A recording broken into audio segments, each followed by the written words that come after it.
promoting dialogue. It's midday in Dakar, 1 p.m. in Abuja. Good afternoon and many thanks for staying tuned to West Africa, the Democracy Radio, broadcasting on 94.9 FM and around the world on wadr.org. Welcome to Newslink. Here are the top stories. The Gambia and Senegal signed multiple agreements to ease transportation of goods and services through land borders. Tracking system, it is agreed, will continue to remain in place. Trucks in transit through Senegal, coming from the Gambia, going to Guinea-Bissau, Guinea-Conakry, and Mali. At least 5 Burkinabe magistrates drafted for deployment over attempts to control the judiciary. Health experts recommend urgent measures to safeguard populations from the Mpox outbreak. The first and most important thing is for us to improve our surveillance. We must get our surveillance to work at the community level because that's where the cases are occurring. Good isolation of cases. Practicing simple infection prevention control can limit the spread of this disease. And in Cote d'Ivoire, police officers and scrap metal dealers clutch doing evacuation exercise. Please stay tuned for details of these stories and more. Here is Augustine Coley with Newslink. Many thanks for joining us and welcome to our listeners in Ghana, Liberia, Sierra Leone and the Gambia, where authorities from Banjul and Dakar have issued a communique after border signing agreements. The meeting Tuesday followed hours of discussion in Mansa Congo in the Lower River region of the Gambia. This comes after Gambian authorities prevented over 350 Senegalese trucks entry into the country for failing to comply with the e-tracking system on foreign trucks. An emergency meeting was convened by the neighboring countries to amicably resolve the issue. From Banjul, Sankule Janko has more in this report. Authorities from the Gambia and Senegal met in Mansa Congo in the Lower River region of the Gambia for discussions to resolve the ongoing border issue. Following hours of discussion, the high-powered delegation from both countries, including ministers, made significant progress as they reached an agreement. Chernojal, a researcher and a diplomat, chaired the meeting and read out the agreements. Tracking system, it is agreed, will continue to remain in place. Trucks in transit through Senegal, coming from the Gambia, going to Guinea-Bissau, Guinea-Conakry, and Mali, will only have to pay the escort charge at the point of entry. The list of goods that have been exempted from tracking will be shared by the GRA with their Senegalese counterparts. Key among the agreement also included the fate of some 353 Senegalese trucks stranded at the Senegalese-Gambian border. The trucks were denied entry for failing to pay the required fee for the e-tracking system. Upon the instruction of His Excellency Adama Barrow, has agreed to release all the 353 trucks from both sides across the border without paying the tracker fees. But this will have to be expedited within the next 24 hours. Authorities from both countries reiterated their commitment to the long-standing and fruitful relations between Banjul and Dakar, further elevated following Gambian Vice President Mohamed B.S. Jallo's visit to Senegal last week. Gambia and Senegal have enjoyed decades of cooperation, described as unique due to their proximity and similarities in all forms of life. WADR's Sankle Janko with that report. Meanwhile, regional experts have commended Senegal's diplomatic efforts with countries of the region and beyond. The most recent of such move is the Senegalese Prime Minister's visit to Rwanda to attend President Paul Kagame's swearing-in ceremony and his detour in Mali, where he met with his counterpart Choguel Maïga. During his short stay, Ousmane Sonko also held talks with the Malian transitional president Colonel Assimi Goïta, promising Dakar's continued support to Bamako in the fight against terrorism. Sonko's mission followed President Bassirou Diomaye Faye's tour in June, where he represented and delivered a message from the sub-regional body ECOWAS.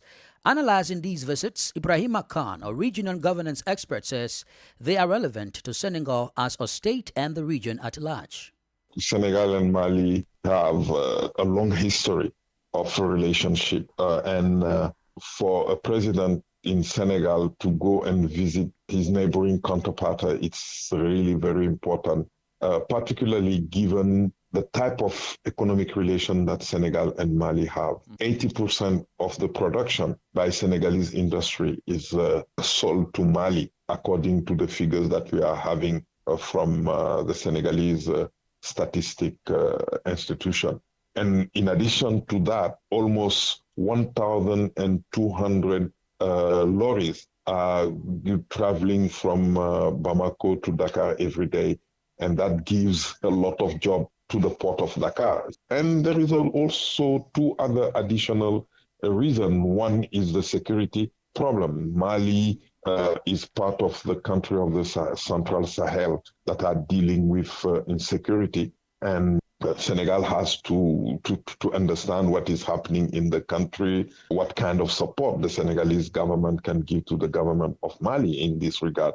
And lastly, the president of Senegal was given that mandate by ECOWAS to really try to negotiate with the country that want to, the regional organization, to stay in. And I think given the good relationship that Sonko himself has with some of these leaders in Mali, in Burkina Faso, it's always an opportunity to start having those kind of conversations. Ibrahima Khan is a region and governance expert. And to the Sahel region, Nigerian Prime Minister has arrived in Algeria on a state working visit. Upon his arrival, Ali Mohamed Lamine was received by the Algerian leader Abdelmadjid Tebboune. The Prime Minister, during discussion, said he is visiting Algiers to strengthen bilateral cooperation and convey the message of the Nigerian interim President General Abdurrahman Chiani. Oge Oberika tells us more. The Nigerian Prime Minister, accompanied by the Ministers of Defense, Interior, Industry, Transport and Communication, is in Algeria to discuss issues of both state and regional interest.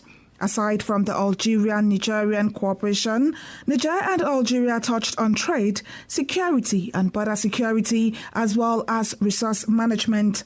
Addressing a press conference at the Presidential Palace, Mohamed Lamine, who doubles as the Minister of Economy, said that Niger wants to relaunch its cooperation with Algeria, which was shaken by the military coup a year ago. We have decided to give a new impetus to the Algerian-Nigerian cooperation, and in this, we will ensure that our joint projects are very quickly put into motion for their realization for the benefit of both countries, while welcoming the extent of the historical relations between the two countries since their independence. The two delegations discussed several issues, including the section of the Trans-Saharan Road that passes through Niger. This road, awaiting completion, will link Lagos, Nigeria's commercial hub, to Algiers. The question of oil and gas was also raised, in particular the Nigeria-Algeria gas pipeline project, which passes through Niger. After years of stoppage, the Algerian oil company will be resuming operations in Niger. Oge Oberika reporting there. More stories coming up on West Africa Democracy Radio. Newslink continues. We continue in the Sahel as the Burkinabe government continues to draft people who are critical of the regime to the battlefield. This week, authorities requisitioned magistrates who allegedly seek to control the nation's judiciary. Imo Edet tells us more. According to sources, at least 5 judges from Burkina Faso judiciary were sent official letters on the deployment to the battlefield to fight against rebels. Among them, Abdul Gafaru Nakro, deputy prosecutor in Bobo Dioulasso, the country's second largest city. The letter from Colonel Musa Jallo, Commander of Operations of the National Theatre, states that their deployment in Kaya is renewable after 3 months. Nakro and 4 of the magistrates accused by the state of having committed acts which did not please the authorities. The Burkina-based strongman, Captain Ibrahim Traoré, has drafted and deployed several individuals such as civil society actors, politicians, and journalists who were critical of his government. In the same vein, the army has announced the recruitment of 10,000 soldiers before the end of the year. The recruits will add to the number of serving troops and the auxiliary unit VDP in the fight against terrorism. However, unlike in Mali, the welfare of Burkinabe soldiers has been questioned over time, which gave rise to the coups in the country. In more edified that report, still in Burkina Faso, health authorities have received a batch of medical technical equipment from the United States of America. The donation, estimated at 198 million CFA francs, consists of newborn resuscitation equipment, examination and delivery tables, surgical instruments, and autoclaves for sterilization. Secretary General of the Burkinabe Ministry of Health, Dr. Issa Ouedraogo, said the equipment would improve the technical platform of health facilities for the benefit of the population in Burkina Faso. According to USAID Representative Alison Mark Federland, the gesture symbolizes our country's commitment to offering every woman and child in the country a healthier and safer future. She stated that improving the well-being of mothers, infants, and children is an important public health priority for the United States of America and Burkina Faso. Away from the Sahel region, President Bola Tinubu has convened the first meeting of the Council of State at the Aso Rock Villa in Abuja, marking a crucial gathering of Nigeria's leadership. Former Presidents Goodluck Jonathan, Muhammadu Buhari, and Olusegun Obasanjo attended the inaugural meeting alongside former heads of state General Yakubu Gowon and General Abdul Salami Abubakar, who joined virtually. WADR's Usma Umra in Abuja tells us more. The meeting comes 18 months after the council last convened under former President Muhammadu Buhari, addressing the 2023 elections, the Naira policy crisis and fuel scarcity. President Tinubu and his predecessors, according to a source in the presidential villa, discussed pressing national issues, including the impact of nationwide protests on national security and the economy. The meeting also focused on food security, availability and affordability, as well as consolidating gains in the solid mineral sector. Presentations were made on budgeting and planning for sustained development, road sector development, and transforming the industrial sector for growth. Relevant ministers provided insight into each sector on the president's behalf. The meeting underscores President Tinubu's commitment to collaborative leadership, seeking collective wisdom to address Nigeria's pressing challenges. The Council's deliberations are expected to shape the country's trajectory, addressing critical issues and paving the way for sustainable progress. The National Council of State, a constitutional advisory body, plays a vital role in guiding the president on policy making, national security, appointments, and economic policies. For Newslink on West Africa Democracy Radio, Usman Omar reporting from Abuja. The Pan-African Health Organization declared Mpox a public health emergency. Monkeypox, now reassigned Mpox, has been declared a public health emergency by the Africa CDC. The alarm by the Africa Center for Disease Control and Prevention unprecedented spread of the virus infection on the continent. Taking the spread from January 2022 to date, AU Health Agency counted 1,456 deaths and over 38,460 cases. HRT provides the details. The African CDC's highest alarm on Mpox on Tuesday comes days after the organization announced last week the likelihood of such an event because of the continuous spread of the disease. Declaring the emergency, Jean Kaseya, head of the Africa Centers for Disease Control and Prevention, said it was with an unyielding commitment to the African people that the continent is put on alert. As a reminder, the outbreak has swept through several African countries, particularly the Democratic Republic of Congo, Rwanda, Botswana, and South Africa. In West Africa, Cote d'Ivoire, Liberia, and Nigeria have recorded cases, highlighting the risk associated with the outbreak. In Nigerian virologist Professor Oyewale Tomori recommends these measures. The first and most important thing is for us to improve our surveillance. We must get the situation to the lower level. We must get our surveillance to work at the community level, not at the federal, because that's where the cases are occurring. And the earlier we detect it from there, the earlier we can stop it from spreading. Good isolation of cases. Practicing simple infection prevention control can limit the spread of this disease at the community level. Let's get our people to be involved. When they see a case, let them report it. These are what we need to do. These are issues that we need to begin to address. The declaration is not merely a formality, but rather a clarion call to action. The Africa CDC warns, insisting stakeholders enforce proactive and aggressive efforts to contain and eliminate this threat. Mpox, formerly monkeypox, is a disease caused by a species of virus whose symptoms include a skin rash, accompanied by fever, headache, muscle aches, back pain, low energy, and swollen lymph nodes. Eche Atisu fight that report. You are listening to Newslink on West Africa Democracy Radio, broadcasting from Dakar, Senegal. Here is a reminder of our top stories. The Gambia and Senegal signed multiple agreements to ease transportation of goods and services through land borders. At least 5 Burkinabe magistrates drafted for deployment over attempts to control the judiciary. Health experts recommend urgent measures to safeguard populations from the Mpox outbreak. Still ahead, Africa Continental Free Trade Area describes as disturbing the importation of $50 billion worth of food into the continent in the year 2020 alone. Still ahead, we do have the press review, guest interview, and sports news. So please stay with us. You are listening to West Africa Democracy Radio, broadcasting from Dakar, Senegal. Thanks for being with us. And as a reminder, we stream live on YouTube at WADR and on Facebook, WADR English Service. Now, the Secretary General of the Africa Continental Free Trade Area, Wemkele Mendy, has described as disturbing the importation of $50 billion worth of food into the continent in the year 2020 alone.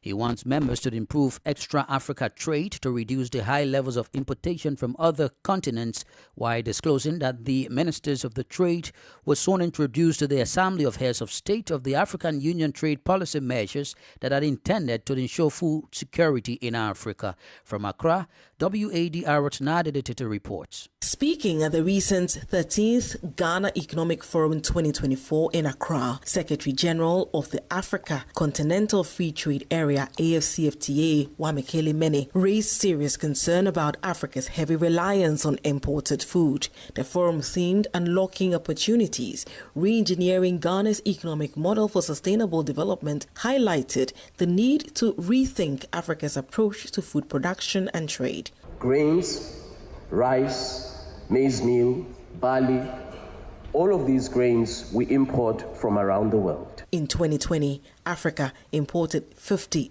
billion worth of food, despite having over 60% of the world's arable land. This land could not only feed the continent, but also provide food for export, generating significant income. Wamekele Mene urged African ministers of trade to take action. The challenge is upon us, and in this case, particularly ministers of trade, to introduce trade policy tools so that we import grains from Malawi and various other countries on the continent that do have the capability to ensure the food security of the African continent.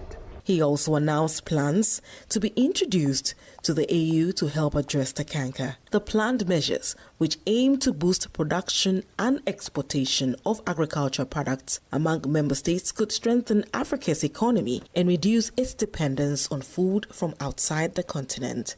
For WADR, Nadidi Tete, Accra.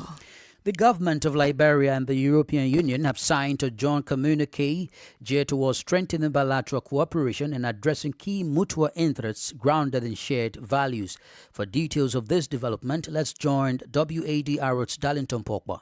Liberian Foreign Minister Sarah Beslo-Yanti described the event as a historic approach intended to boost the Liberian economy. She said a joint communique focuses on trade, investment, economic cooperation, cultural change, as well as youth empowerment and education, among others. I want to express heartfelt gratitude to each of you for your invaluable contributions and unwavering commitment. The insights shared today and the collaborative spirit that we have witnessed reaffirm our shared dedication to advancing the Liberia-EU partnership and how we intend to move forward together. The head of the European Union delegation to Liberia, Lona Di Press, assured the Liberians that the European bloc remains very supportive to the government and people of Liberia through the development agenda. We want to stress that Team Europe, which is the European Union and European Union member states, we remain committed to support the implementation of the Arrest Agenda for inclusive development, delivering to the people of Liberia.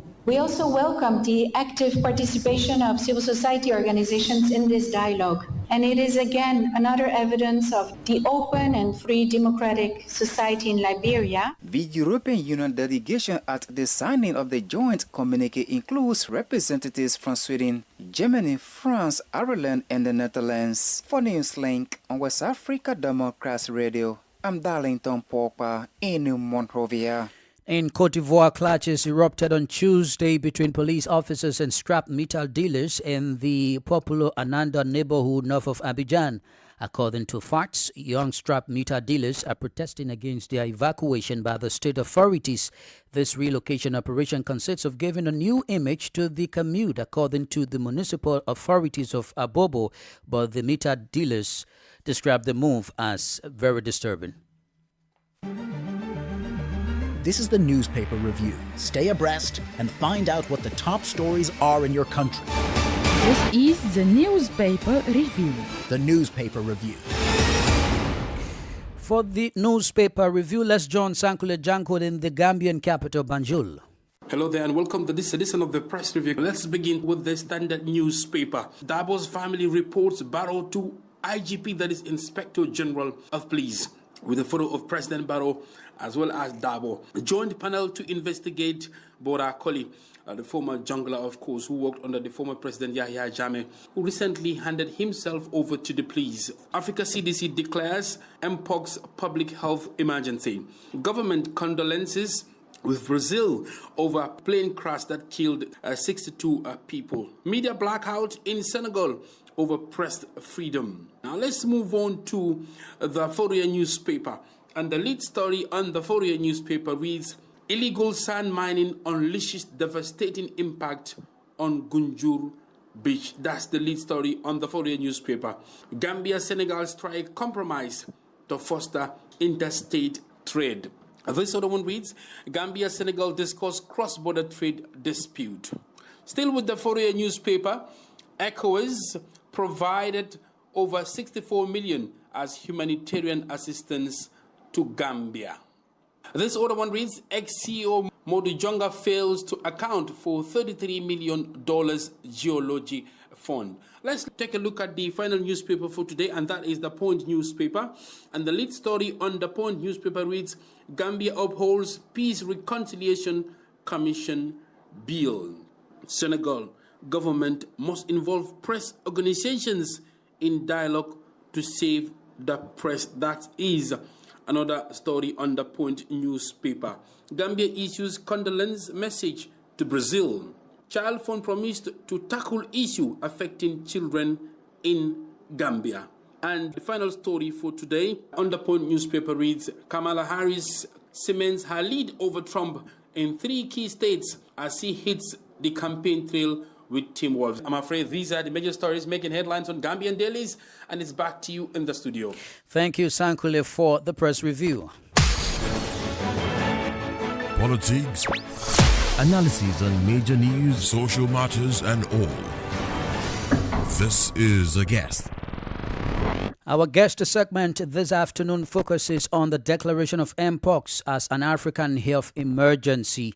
This declaration was made by the Africa Center for Disease Control and Prevention, Africa CDC. Amid this, a Nigerian virologist, Professor Oyewale Tomori, weighs in on the potential health threats of the virus presence in the region. We've taken the first step. Now we must continue, and that is go back and put our money where our mouth is. The first and most important thing is for us to improve our surveillance. We need to improve our surveillance, because if you don't find out the cases, you cannot trace the contact. You cannot trace how the disease is spread. We must get the situation to the lower level. We must get our surveillance to work at the community level, not at the federal or regional or whatever. It must start at the community level, because that's where the cases are occurring. And the earlier we detect it from there, the earlier we can stop it from spreading. A good surveillance, good isolation of cases, practicing simple infection prevention control can limit the spread of this disease at the community level. Let's get our people to be involved. When they see a case, let them report it. Other than just announcing this disease as health emergency, what are plans, what are the strategies put in place or mentioned by the African Center for Disease and Control to help African countries that are already having cases of monkeypox or mpox? They address the director of African CDC. They call him His Excellency. He should go and talk to his other excellencies, all the leaders. They're all HEAB, all of them. Take there, he has the right. Go and meet each of those different leaders. Meet them and tell them this is the back stack of what is happening in our different countries. These are what we need to do. These are issues that we need to begin to address. And we need a courageous man at the African Center for Disease Control to lay these things back and meet his other excellencies to talk about it.